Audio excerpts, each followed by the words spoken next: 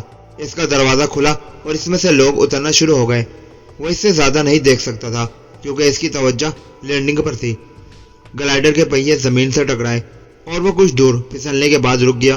اس نے ایک گہری سانس لی اور اپنی سیٹ بیلٹ کھولنے لگا۔ اس نے اپنی ٹانگیں باہر نکالی اور کھڑا ہو گیا۔ اس کی داہنی پنڈلی میں بہت زیادہ انٹھن ہو رہی تھی۔ ایک ٹرک اس کی جانب بڑھتا ہوا دکھائی دیا۔ اس کے شیشے سیاہ رنگ کے تھے۔ وہ اس سے کچھ فاصلے پر آ کر رک گیا۔ اس نے مڑ کر دیکھا، ٹرک کے اگلے حصے کا دروازہ کھلا اور اس میں سے دو سانولی رنگت کے لوگ باہر آئے۔ انہوں نے جینز شرٹ اور بیس بال کیپ پہن رکھی تھی۔ بیون اسٹریٹس، سرخ ٹوپی والے نے ہسپانوی لہجے میں کوڈ ورڈ ادا کیا، جبکہ سیاہ ٹوپی والا اس کے پیچھے کھڑا رہا۔ بیون اسٹریٹس، پیٹرک نے بھی کوڈ ورڈ دہرایا۔ تمہاری پرواز کیسی رہی؟ سرخ ٹوپی والے نے پوچھا۔ بہت عمدہ۔ اس نے بلیک ہاک والا واقعہ سنانے کی ضرورت محسوس نہیں کی۔ اب وہ جلد از جلد یہاں سے فارغ ہونا چاہتا تھا۔ ٹھیک ہے، تم دروازہ کھولو، ہم سامان نکالتے ہیں، پھر تم سے بات ہوگی۔ پیٹرک نے کاک پٹ کا اگبی دروازہ کھول دیا اور خود ایک جانب کھڑا ہو گیا۔ سرخ ٹوپی والے نے اندر جھانک کر دیکھا، ایک مکعب نما باکس نکالا اور سیاہ ٹوپی والے کو پکڑا دیا۔ دوسرا باکس اس نے خود اٹھا لیا۔ پھر وہ دونوں ٹرک کے عقبی حصے میں گئے اور وہ سامان وہاں رکھ دیا۔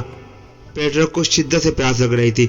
گلائیڈر میں ایک بوتل باقی رہ گئی تھی، لیکن وہ معاملات نپٹائے بغیر گلائیڈر میں نہیں جانا چاہتا تھا۔